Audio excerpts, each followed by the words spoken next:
right, so we are getting laser hair removal today. Like that. Favorite part. Oh, You made it. I've been in the process of doing this for a few months now. Honestly, the best decision I ever made. One of which, because as a competitor, just with like tanning and being able to shave, and if it's a 2-day show and doing photo shoots, like my skin is very sensitive when it comes to, like, I can't shave every day. I'll break out. So doing this has helped tremendously, especially when doing shows or doing photo shoots back to back.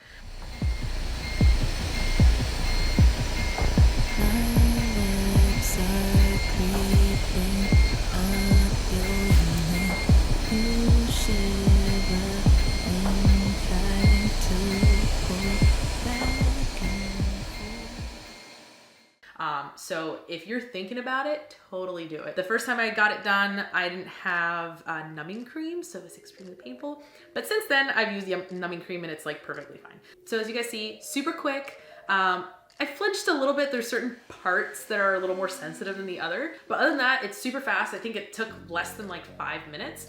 And she went up to like the medium grade for the laser. So it was a little, I could feel it a little more this time than the previous times that I've done it, because she's always done like a low grade laser. So this time it did hurt a little bit, but honestly, it's not that bad. The benefits, the pros outweigh the cons, basically. Okay, that wasn't as bad as the first time. This is now my 4th session.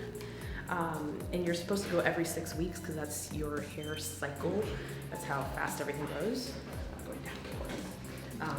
That's how fast everything grows. So you have to make sure you get in every 6 weeks to make sure you're killing that hair follicle. But because I was injured, I couldn't really like move my legs that way. So I had to wait a little bit longer. So my hair kind of started growing back, but not fully. I just want to make sure it's all done. Probably one of the best decisions I ever made, honestly, especially with competing and like doing photo shoots. With competing, my hair grows so fast. We'll continue this conversation later. Okay, so I didn't want to talk about that because we're walking into an elevator with 2 gentlemen. But when you are getting ready for a show, sometimes these national level shows are 2-day shows, and you shave 2 or 3 days before your show because you don't want your skin to get irritated when you put your tan, and then you have 2 days of the tan being on, and then you want to do like a photo shoot afterwards. It's just, you can't stop your hair from growing when you're stepping on stage, obviously. So you get like little pricklies and it's not cute, and you're self-conscious sometimes when you're on stage. So I started doing the laser hair removal probably a year ago, like actually going every 6 weeks and getting it done. I've had 4 sessions done now, and those 4 sessions have been a lot easier than the first time I went. The first time I went was 2 years ago, and it was my first session going in there, and they started, and I was sweating profusely from the pain that I was in, and I was kind of screaming a little bit, and she only had it at like level 1. And when she said that to me, she goes, next time we'll go up to level 2. And I was like, excuse me, what? No, we're not going up to level 2. Because I was in so much pain. I had sweat through the sheet that they put on the table. It was like stuck to my back. And then as I was leaving, she goes, hey, make sure you pick up some more numbing cream for your second session. I was like, excuse me, what? Numbing cream? Like, no one told me about fucking numbing cream. So I endured the pain of the laser without numbing cream. So I basically stayed away for an entire year because I was like, this numbing cream can't help that much. Like, there's no humanly way possible that it's not, that it's not gonna stop the pain that much. But honestly, it just feels like hot and cold air being blown at the same time in a very localized spot. That's what the laser feels like. So there's times where you don't really feel it, and then there's times where it like hits you if you have like a sensitive area. And doing a Brazilian laser hair removal is really sensitive. So this time, since she went up to like the medium grade level, and I was in pain, but it wasn't like unbearable. Like, it's not something I would avoid doing again, which I'm gonna go back in 6 more weeks. And then hopefully I'll be hairless forever. That's the plan, because summer's coming around and I can't shave every other day. Everyone's like, oh, your hair is so nice and long and it grows so fast. Yeah, everywhere. It grows like that everywhere. So we needed to take care of that area. So that's my story. So now we are on our way to Gold's Gym where we're training with Shiva. She's a few weeks out from her show. And sometimes when you're a few weeks out, you kind of need that extra push. So I sent her a message last night asking her if she wanted to train with me. And she said absolutely.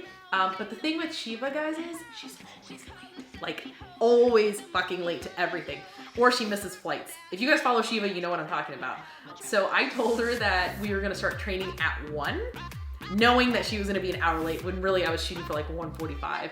So when we're leaving the laser hair removal place, it's already 12:50. So I texted her and I said, hey, are we still on for 1 o'clock? And I could see ... like she's typing something, and then it went blank. And then ... she's typing something again, and it went blank. I'm like, hey, don't rush. I actually told you 1 o'clock because I knew you were gonna be 45 minutes late. And she's like, you're an asshole. I'm just in the middle of meal prepping. I'm like, you're supposed to be in the gym in 5 minutes and you're meal prepping right now. So I know Shiva, so I just have to kind of give her a 1 hour window. Do you see the video? 5 minutes of fame. I'm just gonna use one. Yeah. Warm up, kids.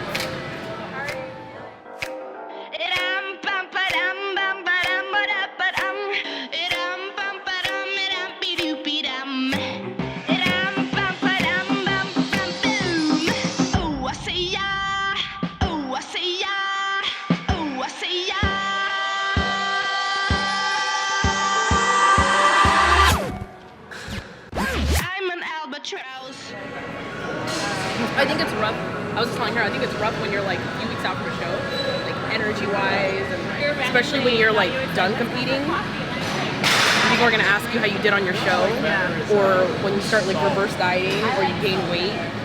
That's when like a lot of the pressure comes back to. It's like, oh, so are you not competing anymore, or what are you doing? And it's But it's like no, I'm actually trying to lose weight.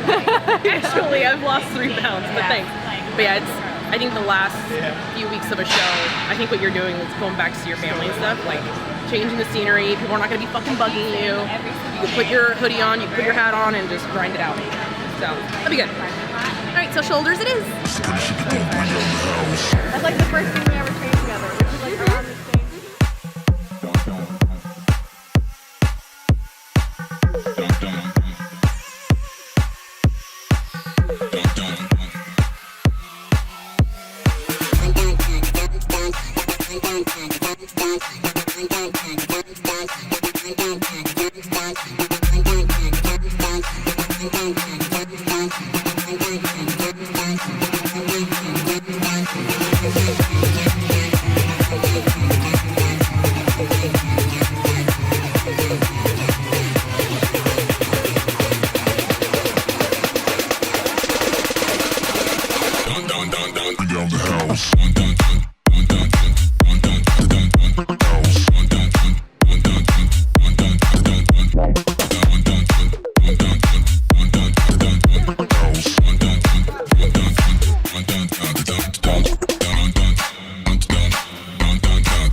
So with any body part, even if you're not competing, you want to think of the whole, you know, that whole muscle and how you can hit it from different angles in order to really round out that muscle belly. So for shoulders, you know, front raises, laterals, rear delt, things at an angle. So we're gonna do all of that with Shiva. I always start warming up the rotator cuff, making sure that everything's like, you know, warmed up and working properly. And then I usually go into laterals first, side laterals, and then a pressing movement, some sort of front raise, whether it's a rope or with dumbbells. In this case, I believe we used the rope. And sometimes I even do the same exercise, but from a different angle. So you'll see us do the hanging lateral raise because for figure girls, shoulders are very important. And we followed that up with a wide grip upright row. So again, it's just going into the gym with a plan is really important. And B, making sure you're hitting the muscle from all angles in order to round out that muscle belly. So that goes for everything. When you're training your back, you want to make sure you're hitting, you know, your lats, the center of your back from different angles to thicken out that body part. So always go into the gym with a plan, write things down. You know, when I first started, I had no idea how to train any body part. And actually one of the first videos I ever watched was a Dana Bailey video, which she was training shoulders. So always go in with a plan, write some stuff down and execute that plan. But for Shiva and I, it was just kind of helping her get through one of her last workouts because when you're a few weeks out from a show, you are mentally drained and just kind of need that extra push. And sometimes you just need to have a little fun while you're working out too, because the last thing you want to do when you are on very low calorie and your brain isn't functioning is go in and train. So that's it, guys. That's our shoulder workout. She's gonna be competing really soon. If you aren't following her, you are missing out on life because she's hilarious and I love her and her work ethic is unbelievable. So make sure you check Shiva out and her journey as she steps on the pro stage for the first time for her pro debut. But thanks for tuning in and catch you next time. Isn't it like, oh yeah, ooh, ooh, The stinky leg?